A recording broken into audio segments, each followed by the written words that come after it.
We've decided to restructure your role, Sierra. Your salary is being cut by 50%, and you'll be moved to a clerical position, Trevor Blackstone said, sliding a new contract across the mahogany conference table. His voice carried that familiar smugness I had grown to despise over the past 5 years. Let's be honest here. We only used you for your looks to close deals. You're done. I sat there in stunned silence, my hands folded in my lap as I processed what was happening. Just 24 hours earlier, I had closed the largest deal in Horizon Marine Group's history, a $1.3 billion contract for 4 custom mega yachts with the Al Rashid Investment Group. The champagne from our supposed celebration dinner still felt fresh on my lips. And now this. My name is Sierra Donovan. I'm 37 years old, and I've dedicated the last 5 years of my life to making Horizon Marine Group the premier luxury yacht manufacturer on the East Coast. I specialized in ultra-luxury yacht sales to high-net-worth international clients, building relationships that took years to cultivate. My office overlooked Boston Harbor, and every morning I watched the sunrise paint the water golden while I prepared for another day of closing million-dollar deals. The Al Rashid contract wasn't just any deal. It was a testament to everything I had worked toward. 4 custom mega yachts, each one a floating palace designed specifically for the client's vision. The negotiation process had taken 18 months, countless trips to Dubai and London, and more late-night phone calls than I could count. But I had made it happen, securing not just the initial sale, but ongoing maintenance contracts and potential future builds that could reach another $1 billion in revenue. I don't understand, I finally managed to say, my voice steady despite the fire building in my chest. This contract represents the biggest success in company history. My commission alone should be... Trevor cut me off with a dismissive wave of his hand. Commission? You think you deserve commission for batting your eyelashes and looking pretty in meetings? Please. The real work was done by our design team and engineers. You were just the pretty face we put in front of rich clients. The other executives around the table, men I had considered colleagues, even friends, avoided my gaze. Some stared at their phones, others shuffled papers, but none of them spoke up. The silence was deafening, and in that moment, I realized just how expendable they had always considered me. But as Trevor continued his condescending speech about my new role, filing paperwork and answering phones, I felt something shift inside me. A calm, calculating energy that reminded me exactly why I had insisted on certain clauses in my original employment contract 5 years ago. Trevor had forgotten something very important, and his arrogance was about to cost him everything. 5 years ago, when I first joined Horizon Marine Group, I wasn't the seasoned sales executive I am today. I had just left my position at Newport Shipyard after a messy departure involving a sexist supervisor who tried to take credit for my work. I was determined never to find myself in that position again, so when Horizon offered me the opportunity to build their luxury yacht division from the ground up, I made sure my contract protected me in ways that most people never consider. My background in maritime law, combined with my MBA from Boston University, had taught me to read between the lines of every agreement. While Trevor and the other executives focused on the standard salary and benefits package, I was inserting clauses that would safeguard my work and my relationships with clients. Clause 51A was buried deep in the legal language, a provision that stated any restructuring or reduction in my role prior to full commission payout would immediately void my client obligations and nullify existing deals I personally closed. At the time, the legal team barely glanced at it. They were more concerned with non-compete agreements and intellectual property protections. But I knew that in the yacht industry, relationships were everything, and I wanted insurance that my work couldn't be stolen from under me. Those first 2 years at Horizon were challenging. I was building a client base from scratch, attending boat shows from Miami to Monaco, networking at exclusive events where a single conversation could lead to a $50 million sale. I learned to speak the language of the ultra-wealthy, understanding their desires for privacy, luxury, and exclusivity. My clients weren't just buying yachts, they were investing in floating status symbols that reflected their success and sophistication. Trevor had been different then. Or perhaps I had been too naive to see his true nature. He seemed supportive of my efforts, even impressed by my early successes. The first major deal I closed was a $40 million yacht for a tech entrepreneur from Seattle. Trevor took me out for dinner to celebrate, telling me I had a bright future at the company. I should have recognized the patronizing undertone, but I was too focused on proving myself. Over the years, my client relationships deepened. The Al-Rashid family became more than just customers. They trusted my expertise and valued my judgment. When they mentioned wanting to expand their fleet, I spent months crafting a proposal that would exceed their expectations. The 4 megayachts weren't just purchases. They were investments in a long-term partnership that could span decades. But as my success grew, so did the resentment from my male colleagues. They began questioning my methods, suggesting that my results were somehow less legitimate because of my gender. The whispers started small: comments about my wardrobe choices, speculation about my client relationships, implications that my success was based on anything other than my skill and hard work. I had tried to ignore the toxic culture brewing at Horizon, focusing instead on my clients and my sales numbers. But sitting in that conference room, listening to Trevor's cruel dismissal of my achievements, I realized that my patience had finally reached its limit. The moment Trevor finished his humiliating speech about my new role, I calmly reached for my phone. His smirk faltered slightly as I began typing, but he continued talking about transition timelines and reduced responsibilities, clearly relishing what he thought was his moment of triumph. "Are you even listening to me?" he snapped, his voice sharp with irritation. "Oh, I'm listening," I replied, not looking up from my phone. "I'm just taking care of some urgent business." What Trevor didn't realize was that I was composing an email to Hassan al-Rashid's legal team, formally invoking Clause 51A of my employment contract. The clause was crystal clear. Any attempt to restructure my position or reduce my compensation prior to full commission payout would immediately void my authority to represent Horizon Marine Group in all existing client relationships. More importantly, it gave my clients the legal right to withdraw from any contracts I had negotiated on Horizon's behalf. I hit send, just as Trevor was explaining how my new clerical duties would begin the following Monday. "I'm afraid that won't be possible," I said, finally looking up from my phone with a smile that made his expression falter. "Excuse me?" "I said that won't be possible, Trevor. You see, 5 years ago when I signed my contract with Horizon, I included several protective clauses. Clause 51A specifically addresses situations exactly like this one." I stood up, gathering my belongings with the same calm professionalism I had maintained throughout his degrading speech. "What are you talking about?" "I'm talking about the fact that you just violated the terms of my employment contract by attempting to restructure my role and reduce my compensation before paying out the commissions I'm owed. The Al-Rashid contract I closed yesterday? The one worth $1.3 billion? I just informed their legal team that Horizon no longer has authorization to proceed with that agreement." The color drained from Trevor's face. "You can't do that." "Actually, I can, and I just did."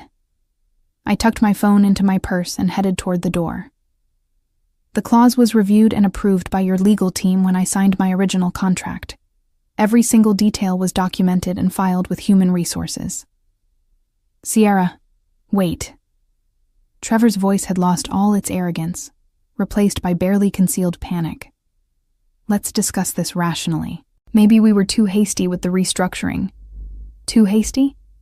I turned back to face him, and for the first time in 5 years, I let my anger show. "You told me I was only valuable for my looks. You tried to steal my commission on the biggest deal in company history. You humiliated me in front of my colleagues. There's nothing rational left to discuss." The other executives were frantically whispering among themselves, finally understanding the magnitude of what had just happened. But it was too late. My phone was already buzzing with messages from Hassan al-Rashid's team, confirming receipt of my notification and requesting an immediate meeting to discuss their options.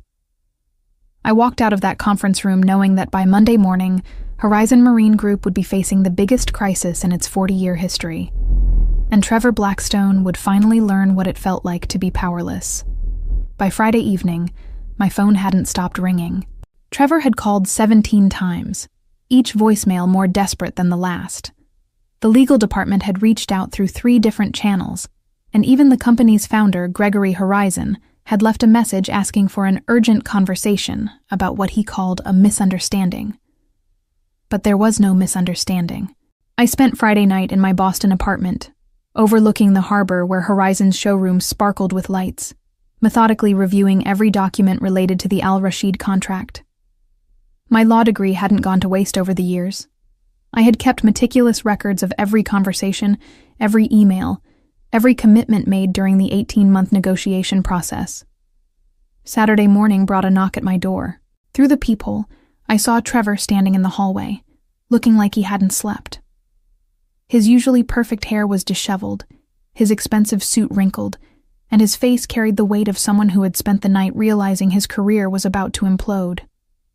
"Sierra, please," he said when I opened the door. "We need to talk." "I think you said everything you needed to say yesterday," I replied, not inviting him in. "I made a mistake. A terrible mistake. The board is meeting Monday morning, and if the Al-Rashid contract is really void..." He ran his hands through his hair, a gesture that would have seemed vulnerable if I hadn't known him for 5 years. The company could face bankruptcy. 40 years of business, hundreds of employees. Interesting that you're suddenly concerned about other people's livelihoods. I leaned against my doorframe, studying his panicked expression. "Yesterday you were quite comfortable destroying mine." "I was wrong. Completely wrong. Your work on the Al-Rashid account was brilliant. The entire strategy, the relationship building, everything. I let my ego get in the way, and I said things that were inexcusable." He paused, clearly struggling with words that felt foreign in his mouth. "I'm sorry, Sierra. Truly sorry." For a moment, I almost felt sorry for him. Trevor looked genuinely devastated, and despite everything, I had spent 5 years working alongside him. But then I remembered his words from the conference room, the smugness in his voice when he told me I was only valuable for my looks, and my resolve hardened. "Your apology doesn't change what you revealed about yourself in this company," I said quietly. "For 5 years I built relationships, closed deals, and generated millions in revenue. And the moment I achieved something truly extraordinary, you tried to steal the credit and reduce me to a secretary. The board will reinstate your position, your full salary, your commission, everything. We can fix this." I shook my head. "You can't fix trust, Trevor. You can't fix the fact that you showed me exactly how expendable you consider me to be. And you certainly can't fix the legal consequences of violating my contract." As if on cue, my phone buzzed with a text message from Hassan al-Rashid himself. "Emergency meeting requested for Monday 9 a.m. Dubai time. Contract status requires immediate clarification." "That's my client," I said, showing Trevor the message. "He's requesting clarification about the contract status. By Monday morning, Horizon's biggest deal in company history will officially be canceled, and there's nothing you can do to stop it." Trevor's face went pale. "Sierra, please, think about this rationally. You're not just hurting me. You're destroying the livelihoods of innocent people." "I am thinking rationally," I replied. "I'm thinking about a woman who spent 18 months of her life building something extraordinary, only to be told she was worthless the moment she succeeded. I'm thinking about every other woman who might walk into that conference room after me and face the same humiliation." I stepped back and began closing the door. "Goodbye, Trevor. I'll be watching the news Monday morning to see how the board explains losing $1.3 billion to their shareholders." The door clicked shut, leaving Trevor standing alone in the hallway with the weight of his company's future pressing down on his shoulders. Sunday arrived with an unexpected call from Hassan al-Rashid himself. It was 6 a.m. Boston time, which meant it was already afternoon in Dubai. I had been expecting this conversation, but hearing Hassan's familiar voice still sent a jolt of nervous energy through me. "Sierra, my friend," he said, his English carrying that slight accent that had become so familiar over our 18 months of negotiations. "I received some very concerning communications from your legal department yesterday." "Hassan," I replied, settling into my kitchen chair with a cup of coffee. "I imagine you have questions about the contract status." "Indeed I do. Your message mentioned that Horizon Marine Group no longer has authorization to proceed with our agreement. This is unexpected, given our celebration just 3 days ago." I took a deep breath, knowing that this conversation would determine not just my future, but Hassan's opinion of my professional integrity. "Hassan, I need to share something with you about what happened after our deal was finalized." I explained the entire situation. Trevor's demotion, the salary cut, his degrading comments, and the legal clause that gave me the right to void client contracts under these circumstances. Hassan listened without interruption, and I could almost feel his growing anger through the phone. "This Trevor Blackstone," Hassan said when I finished, his voice tight with controlled fury. "He said you were only valuable for your appearance?" Those were his exact words. A long pause followed. Hassan al-Rashid was a traditional businessman who valued respect and honor above all else. In our 18 months of working together, he had always treated me as an equal, valuing my expertise and judgment. To learn that my own company had disrespected me in such a fundamental way would be deeply offensive to him. "Sierra," he said finally, "in our culture, we have a saying.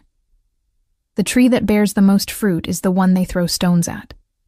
You have been throwing fruit to ungrateful people. Hassan, I want you to know that this situation doesn't reflect on the quality of the yachts or the design team at Horizon. The product itself is still exceptional."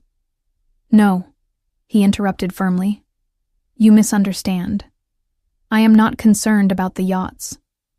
Yachts can be built by many companies, but finding someone with your integrity, your vision, your understanding of what we require, this is rare."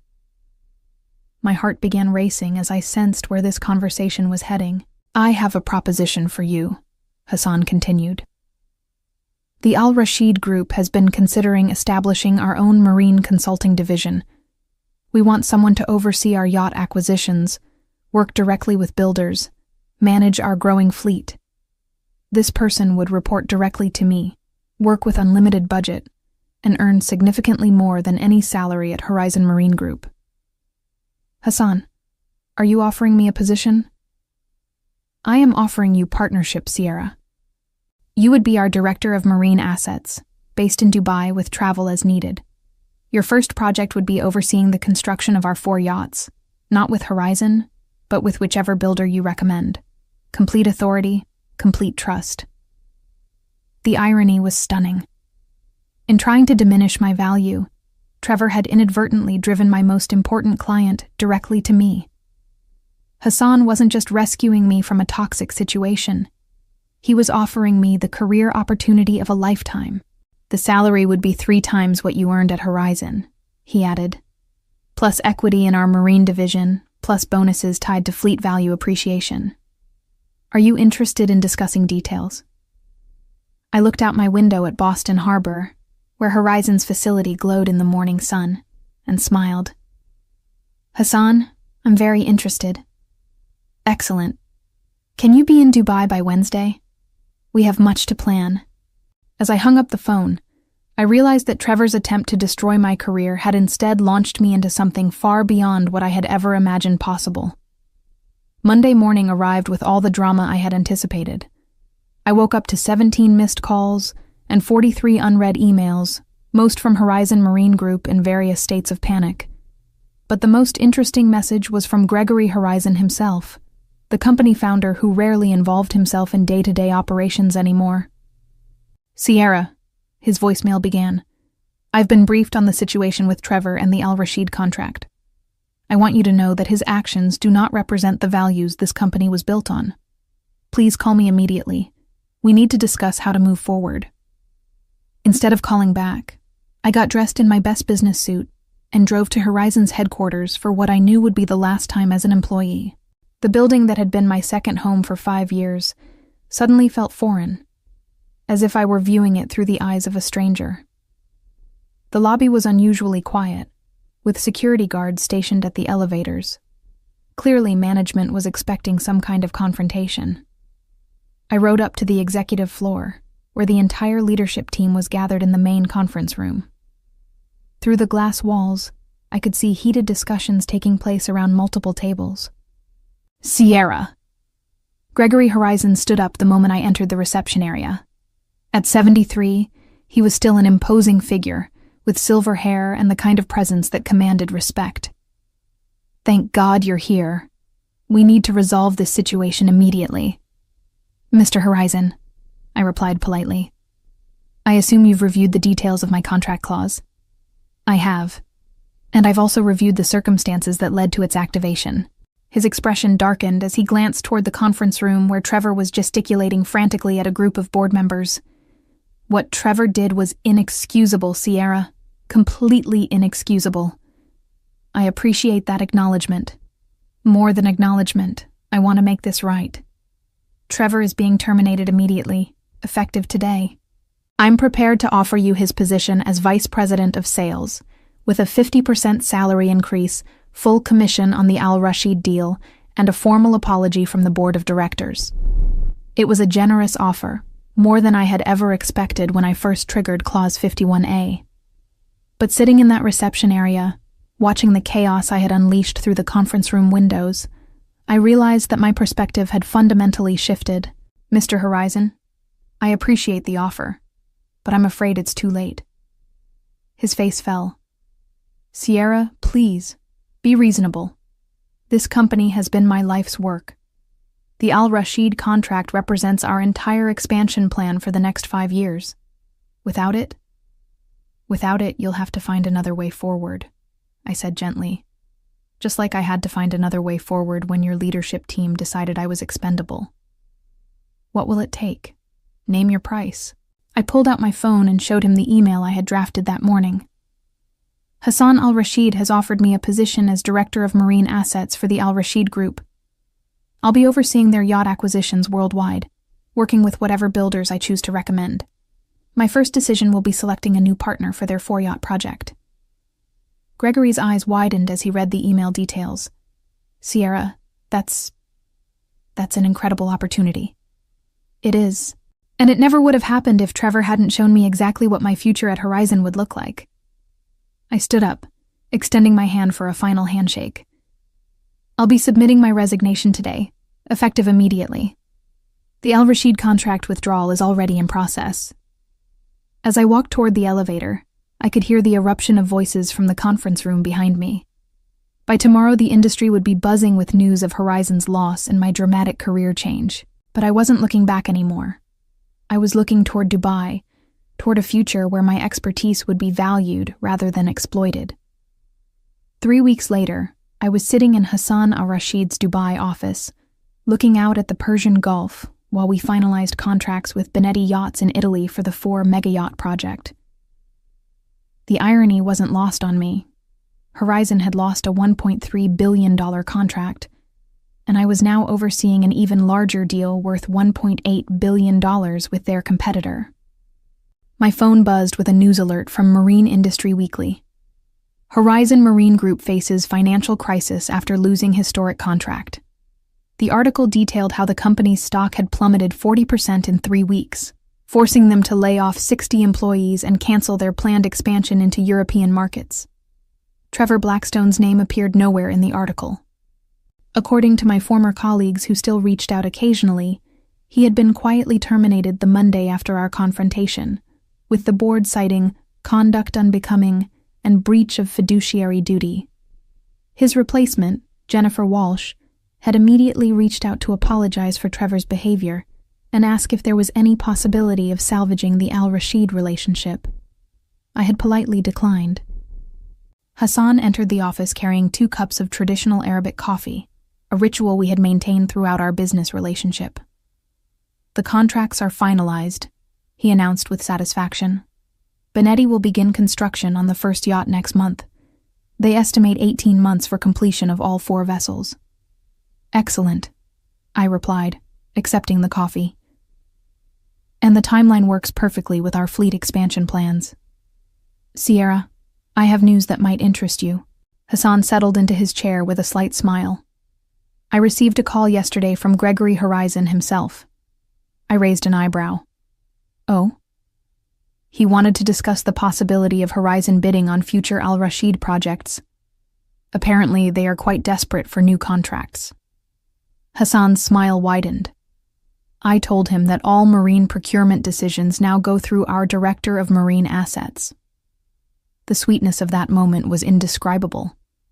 In less than a month, I had gone from being dismissed as a pretty face to holding the power to determine Horizon's future in the luxury yacht market.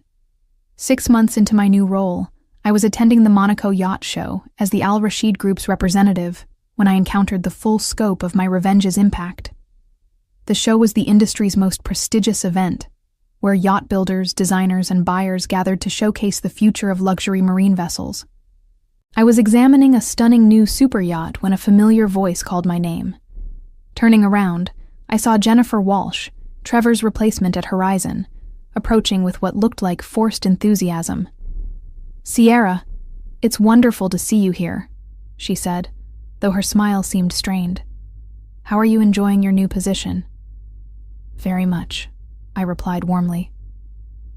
Jennifer wasn't responsible for Trevor's actions, and I held no animosity toward her. "How are things at Horizon?" Her expression faltered slightly. "We're rebuilding. The Al Rashid situation created some challenges, but we're working through them." What she didn't say was what everyone in the industry already knew. Horizon Marine Group was struggling to survive. The loss of the Al Rashid contract had triggered a cascade of financial problems. Their expansion plans had been canceled, their workforce reduced by 30%, and several smaller clients had shifted their business to competitors after learning about the company's internal culture problems.